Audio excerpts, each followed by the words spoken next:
弟兄姊妹平安，好開心呢，即係喺呢個復活節嘅聖週啦，同大家一齊去日吃生命啦。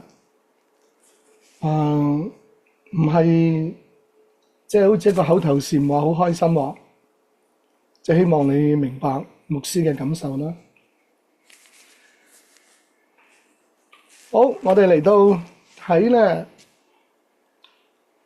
逾越節前6日。咁咧呢個係星期五晚啦，即係2000幾年前嘅星期五晚。咁啊，因為我哋咧係做咗咁嘅表啦，咁我今日咧都稍為將佢做好啲嘅，咁啊清楚啲，內容又係冇乜變㗎，但係即係寫得清楚啲。咁啊，我哋即係琴日分享咗逾越節前6日，禮拜五晚咧，瑪利亞用香膏嚟到抹主耶穌嘅腳。今日咧，我哋會講到逾越節前5日，咁啊係講到咧棕樹主日，主耶穌咧騎住驢駒咧入去耶路撒冷，上帝俾以色列嘅京城。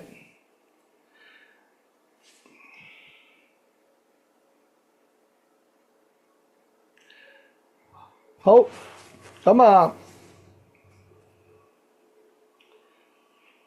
經文咧就喺約翰福音第12章1節至到第11節啦。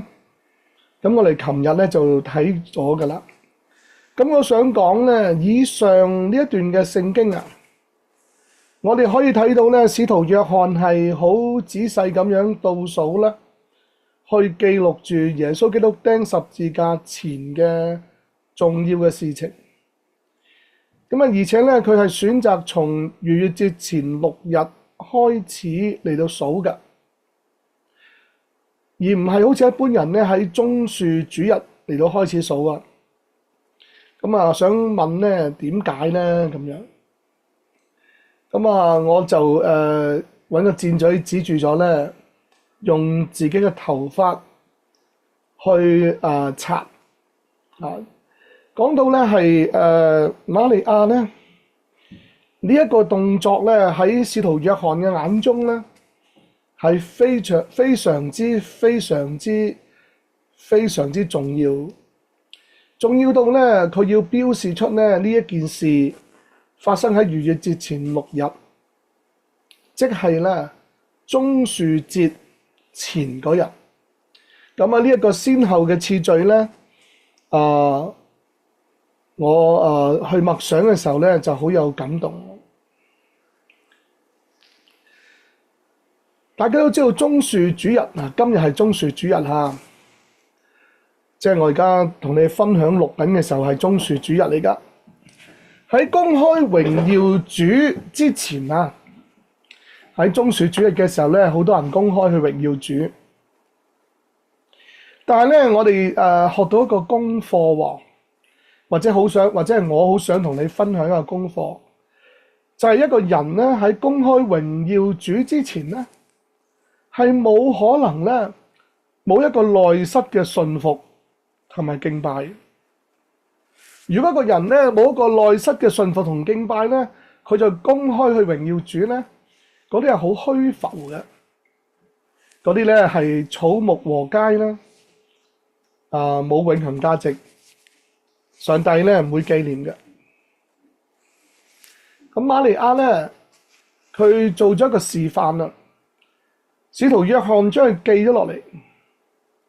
我相信係逾越節前6日咧發生嘅場景咧，應該喺馬大、瑪利亞同埋拉撒路嘅屋企啊。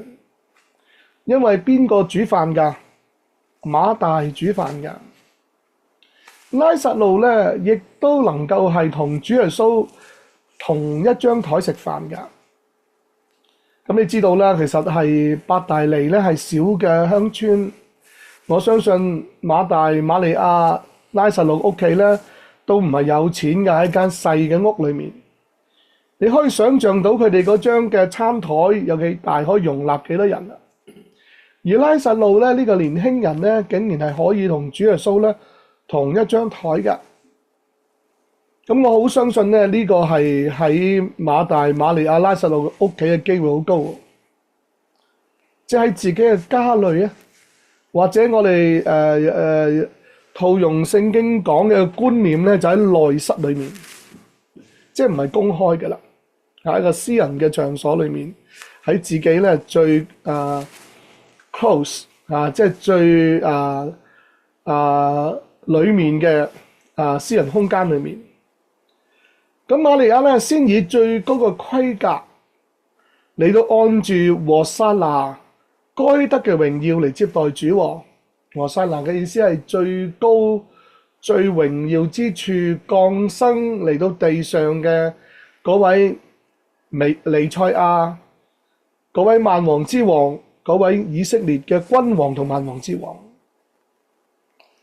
咁咧我特別咧好感動咧，就係瑪利亞佢用頭髮去擦乾咧嗰啲香膏喎。咁你諗下，一個女孩子用頭髮去擦乾香膏咧，就算佢頭髮幾長都好啦，佢都必須要跪喺主耶穌嘅腳前。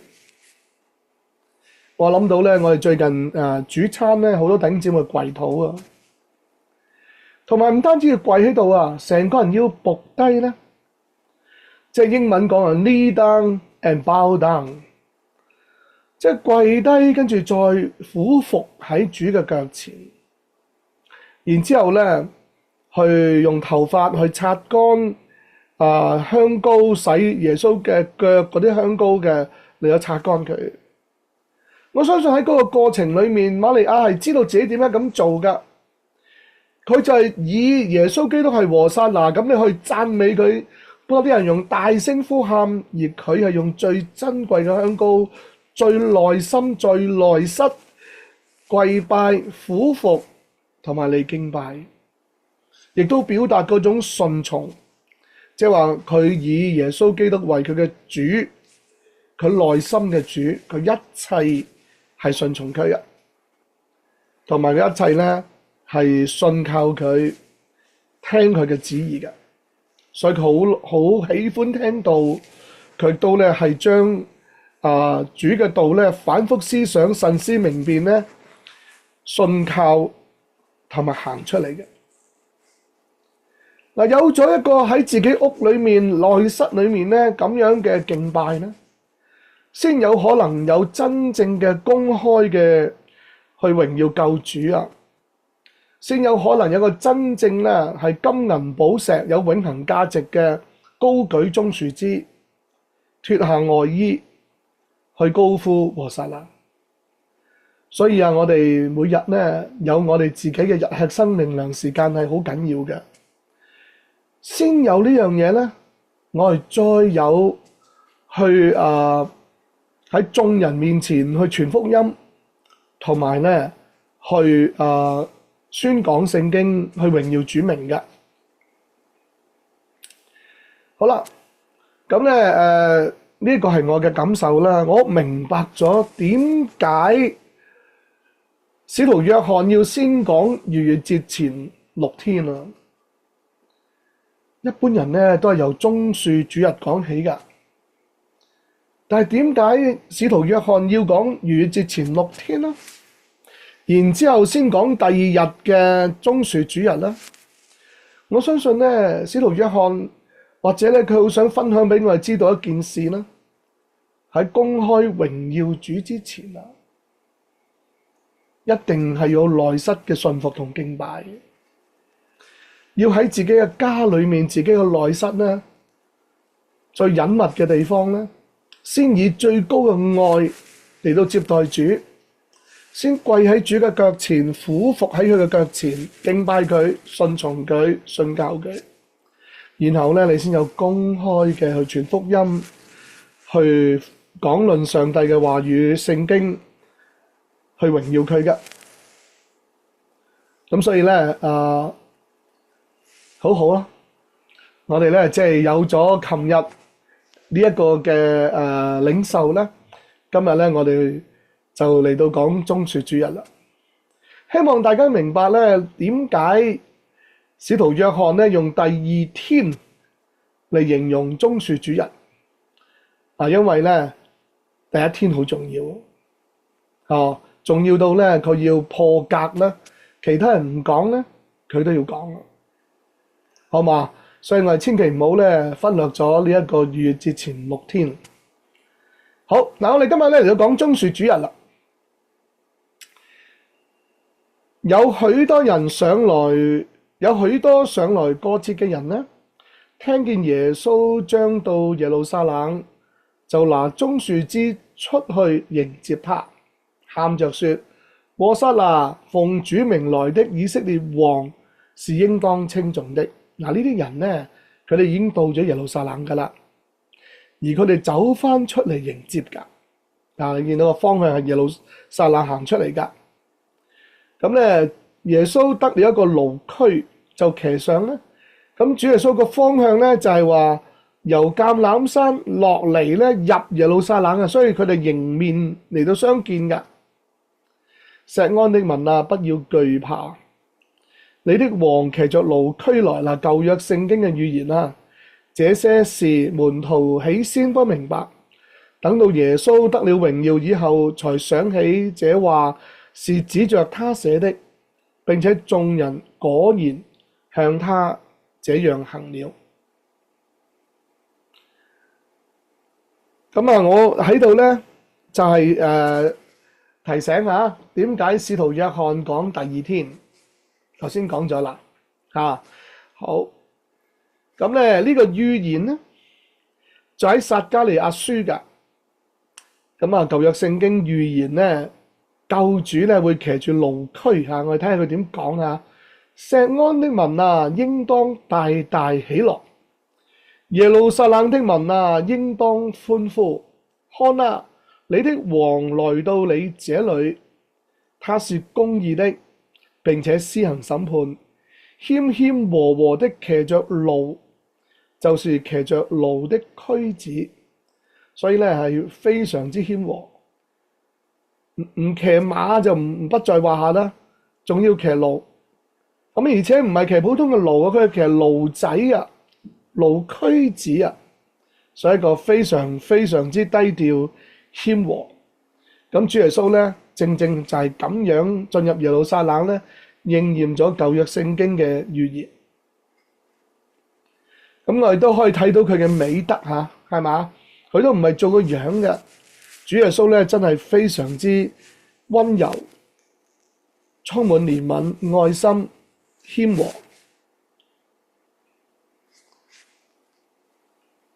咁除咗約翰福音講咧，馬可福音咧都有講噶。佢話耶穌同埋門徒將近耶路撒冷，到咗伯法其同埋伯大尼。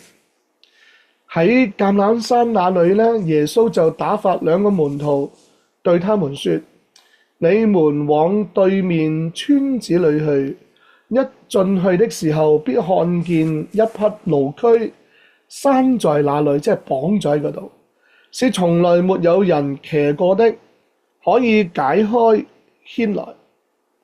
我又俾幅地圖你睇下。主耶穌咧之前嗰晚咧，就喺伯大尼嗰度食飯啦，喺嗰度住宿啦。第二朝咧就係同門徒一齊去到呢個伯法其嗰度。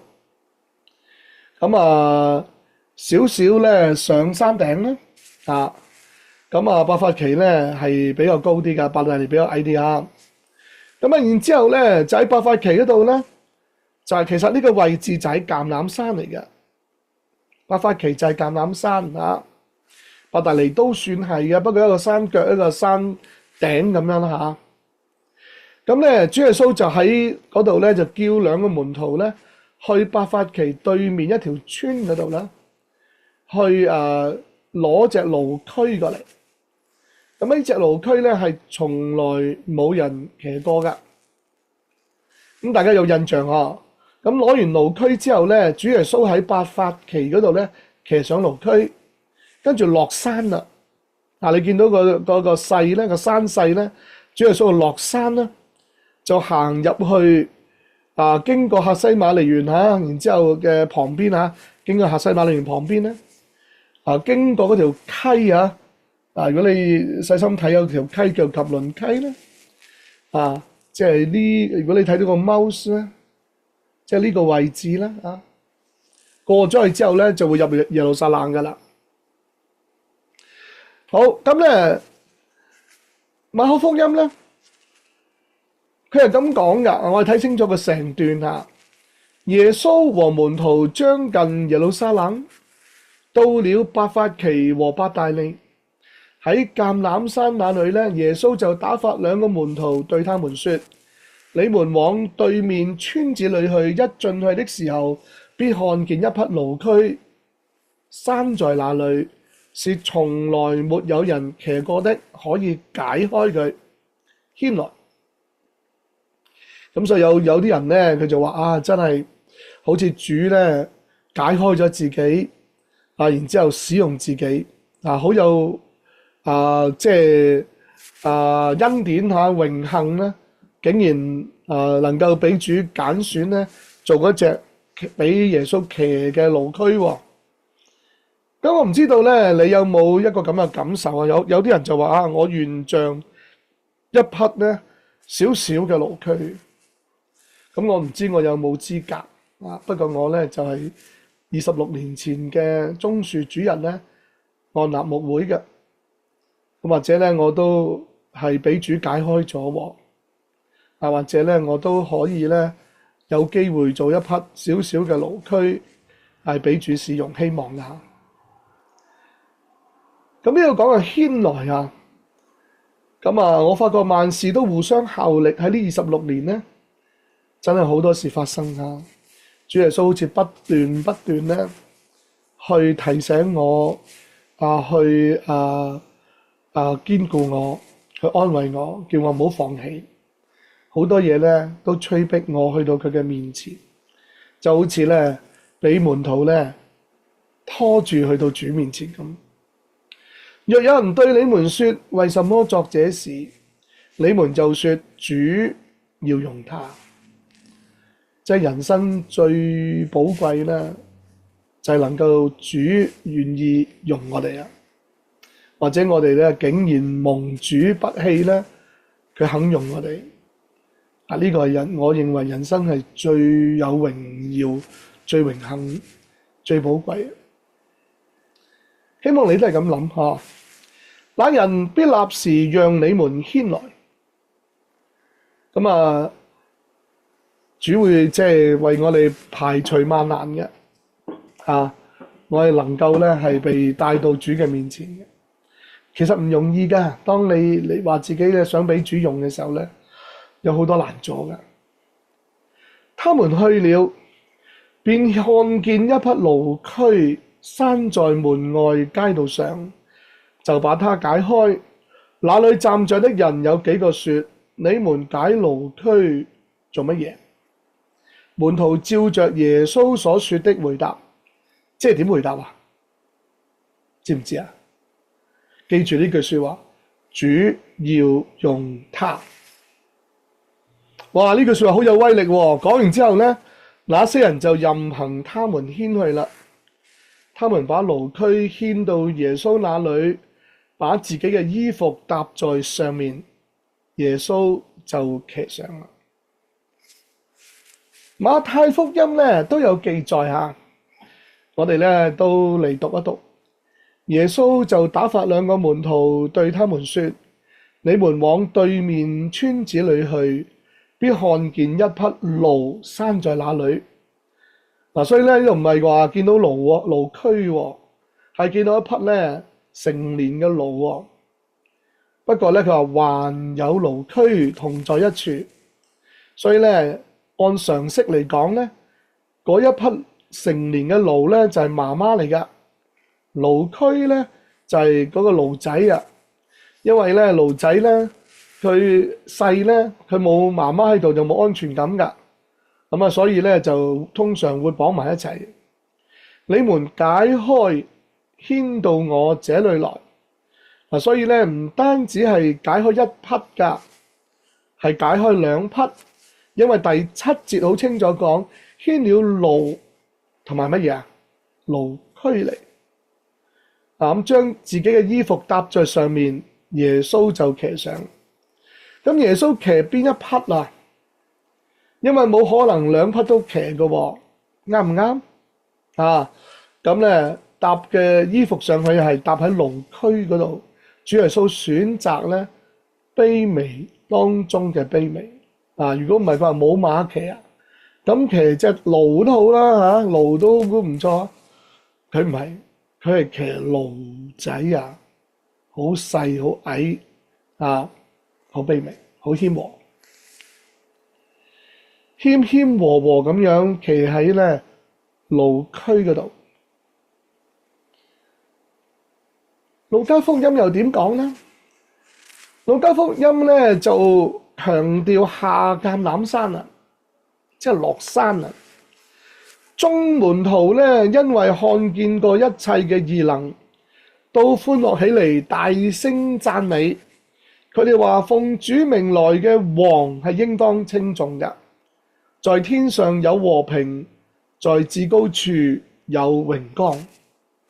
所以咧約翰福音講，就有啲人已經喺耶路撒冷嗰度咧，就出嚟迎接主耶穌。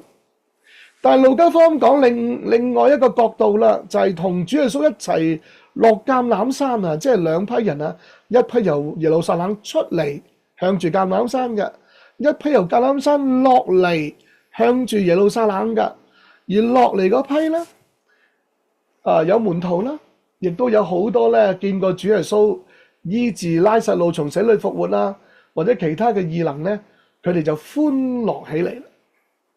咁呢個歡樂起嚟咧，都令我諗起嘅呢一句聖經喎。呢一句聖經喺撒迦利亞書講佢話乜嘢啊？應當大大喜樂，應當歡呼。咁所以咧，當時咧，上帝咧，聖靈都係感動門徒咧，係喜樂同埋咧其他見過主耶穌嘅異能嘅都歡樂起嚟，大聲讚美啊！即係歡呼就係大聲讚美啊！我哋睇波咧，入咗波咧，我以前好熱愛足球啊，年輕嗰陣時，哇！自己入波好開心啦，係嘛？見到自己支持嘅球隊入波咧，梗係跳起嚟啦。其實我哋讚美上帝都應該係比起入波值得我哋跳起嚟讚美無限倍啦，啱啱啊？咁咧所以耶路撒冷裏面有人出嚟迎接主耶穌，好開心啦，都讚美啦。咁有啲跟住主耶穌咧，係入耶路撒冷嘅方向咧，都係充滿着歡呼讚美嘅。落橄欖山咧就係講呢段OK 嘛，即係由伯法其一路向前行多啲噶啦，行到一個明顯咧落橄欖山入耶路撒冷噶啦。講呢一段38節咧呢一段嘅時候嘅讚美咧，門徒同埋呢一啲跟住主耶穌入耶路撒冷嘅嗰批人嘅讚美咧，其實佢有個意思就話從至高之處降落嚟嘅。啱啱又落緊山添，所以佢哋諗到，哎呀，即係好似咧由高處嚟到耶路撒冷啦。咁咧呢個高處咧唔係橄欖山咁矮，係最高之處啊，就降落嚟。天上和平榮耀嘅大君王，咁樣為我哋降生，咁樣為我哋謙謙和和咧嚟到耶路撒冷。馬可福音咧就話有好多人將衣服鋪喺路上面，亦都有人將田間嘅樹枝砍落嚟鋪喺路上。前行後隨嘅人呢，都喊着說：和散那！和散那原有求救嘅意思，喺呢度咧係稱頌嘅說話。稱頌咩咧？救主啊！奉主名來的是應當稱頌的。那將要來的我祖大衛之國是應當稱頌的，高高在上和散那。咁啊呢一段咧就講到佢哋將啲衣服咧鋪喺路嗰度啦，冚啲樹枝落嚟啦，即係所以有三個動作喎，搖住棕樹枝，同埋咧將嘅外衣咧鋪落嚟當地氈，又冚啲樹枝落嚟咧當地氈啊！而且佢哋提到乜嘢啊？提到大衛之國，即係話佢提到彌賽亞啦，係嘛？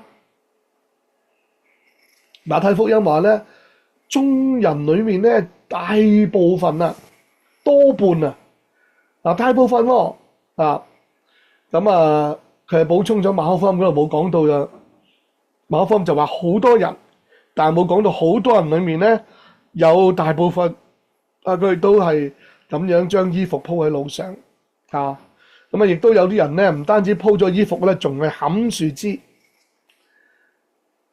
佢哋咧就大聲去讚美咧，就和散那歸於大衛嘅子孫嗱。呢度又係講到咧，直情係好明顯講到彌賽亞啦。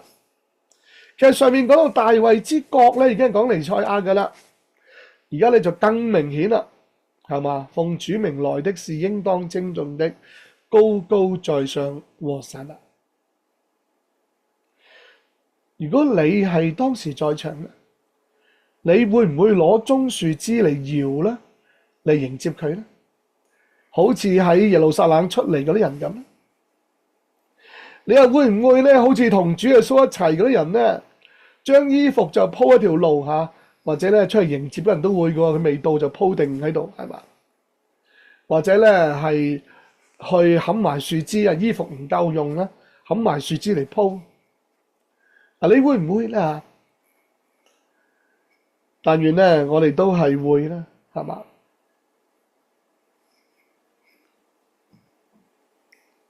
不過咧喺路加福音講咧，眾人裏面咧有幾個法利賽人對耶穌說：夫子責備你的門徒吧。嗱，咩人都有，呢個世界咩人都有嗬。哇！有啲人睇唔到主耶穌嘅榮耀㗎，佢係顧住自己嘅利益嘅啫。佢話：夫子責備你嗰啲門徒。耶穌話咩啊？我話俾你聽如果他們閉口不說咧，這些石頭必要呼叫起嚟。點解啊？因為聖經係預言咗喺呢個時候，上帝嘅旨意就喺呢個時候，要佢哋開聲去承認耶穌基督係彌賽亞，同埋用行動去讚美佢嘅。之前咧有啲污鬼咧特登喺度整蠱作怪咧，未到時候咧就喺度話：哎呀，呢個係救主啊，呢個彌賽亞，神嘅兒子啊！耶穌都叫佢哋咧責備佢哋，叫佢收聲嘅。個門徒就話：而家你都責備你啲門徒，叫佢收聲。主耶穌話：喺呢個時候就唔同嘅喎。佢哋喺呢個時候咧，如果唔肯去承認我，唔肯咁樣去歡迎我，咁樣咧前行後隨咁樣去讚美咧，連呢啲嘅你見到周圍嗰啲石頭咧，佢哋都要讚美咁樣約翰福音咧就講到呢啲法利賽人咧好唔開心，佢哋彼此話：看你們是徒勞無益。即係大家同大家咁辛苦做咩我哋咁辛苦去做法利賽人，都係希望有人跟從我哋得到咧尊榮得到咧有人支持咧喺中間得到利益。而家啲世人咧都隨從呢個耶穌去啦咁樣，佢哋好冇癮嘅，所以佢哋都要責備門徒，唔俾佢哋去讚美。佢哋喺棕樹主日係好唔開心嘅。佢亦都唔係開始㗎啦。其實佢哋一路咧更加強佢哋咧，需要殺主耶穌咧嗰個咁樣嘅陰謀。路加福音咧就咁講耶穌快到耶路撒冷即係喺條路上面入到去看見城咧見到城牆主耶穌喊就為他哀哭，說：巴不得你在這日子知道咧關係你平安的事，無奈這事咧現在是隱藏的，叫你的眼睛看不出來。因為日子將到咧，你的仇敵必築起土壘，周圍環繞你，四面困住你，並要掃滅你和你裏頭的兒女，連一塊石頭也不留在石頭上，因你不知道眷顧你的時候。主耶穌好傷心，因為咧，其實而家咧呢一個係70個7所預言咧，應驗上帝咧69個7啊！你知唔知啊？69個7啊，就係應驗耶穌基督喺呢一日以基督以王嘅身份進入耶路撒冷噶。呢個係上帝俾耶路撒冷最大嘅眷顧嚟噶。如果佢哋知咧，佢哋肯接受咧，話佢哋就得救喎。但係佢哋知唔知啊？佢哋拒絕主耶穌，佢當主耶穌只係一個普通人，極其量咧係一個窮鄉僻壤嚟嘅先知。一個或者佢哋睇唔起嘅一個地方，一個教會嘅牧師咁咯。佢哋唔知道咧呢個上帝眷顧佢哋嘅時候，所以佢哋最後將耶穌基督釘十字架嘅。所以喺主後70年咧，羅馬人咧就圍困耶路撒冷。羅馬有個將軍叫提多將軍啦，帶兵咧圍困耶路撒冷咧，要掃滅耶路撒冷同佢裏面嘅人。佢哋咧放火去燒耶路撒冷城，咁啊一下唔覺意連聖殿咧燒咗咧，溶咗裏面金喺度咧。佢哋鑿開晒每一嚿石頭咧，喺石頭罅嗰度咧攞挖走啲金啊，所以一塊石頭也不留在石頭上。主耶穌諗起呢樣嘢好難過，佢明知道咧呢班人係拒絕佢啊。其實佢唔係嬲佢哋喎，佢話點解你哋唔知道上帝眷顧你？點解你唔接待我咧？係嘛？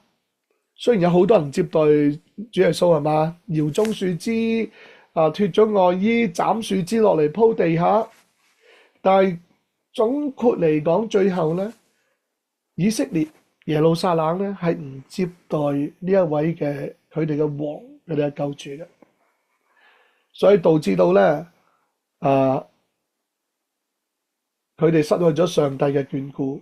後嚟喺主後70年咧，俾佢哋所依賴嘅嗰啲羅馬人，佢哋靠羅馬人嚟到達成心中嘅目的咧，發泄心中嘅怨恨去釘死耶穌嘅。但係佢卻係偏偏被羅馬人咧毀滅翻佢哋，所以主耶穌咧為佢哋哀哭。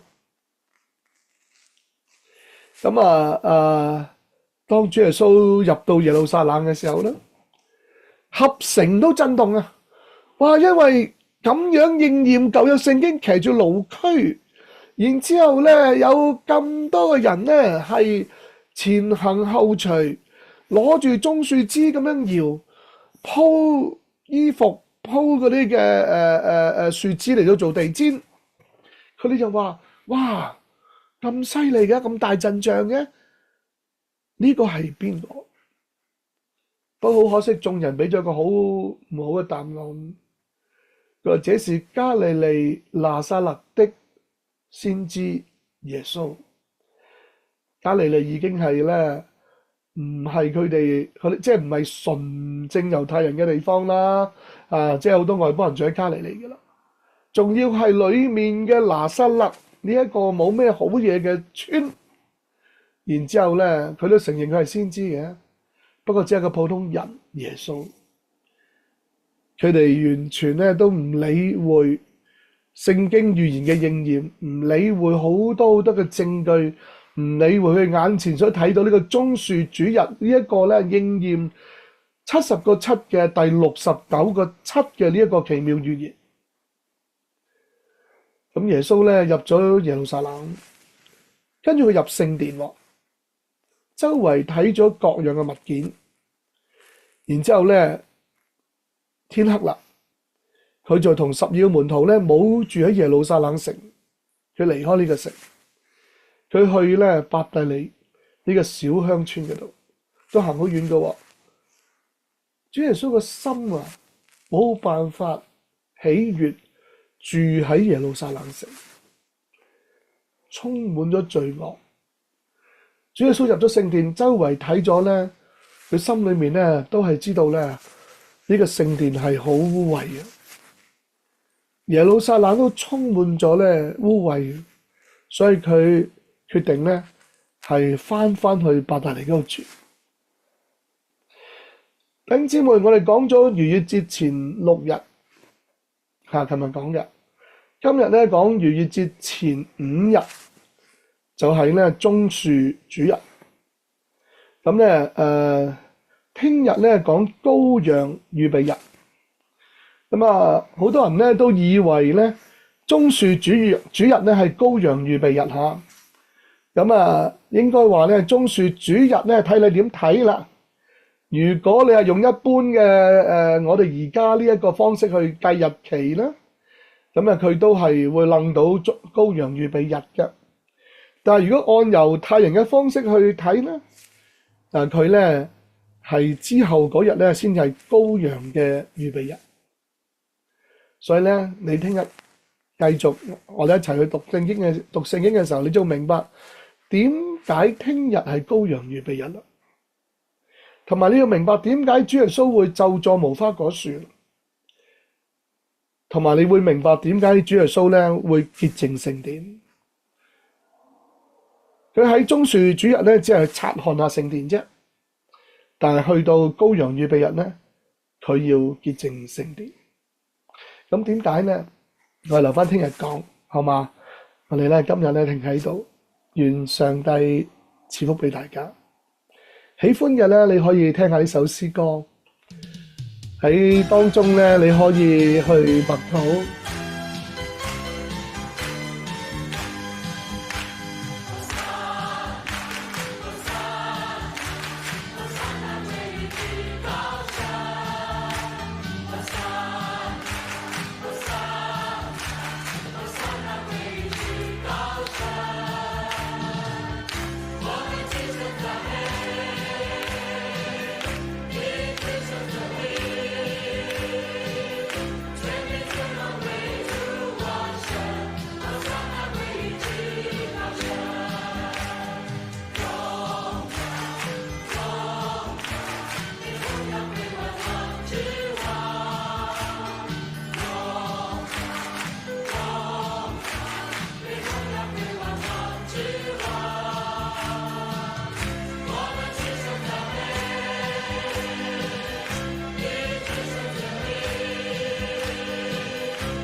願上帝賜福俾大家。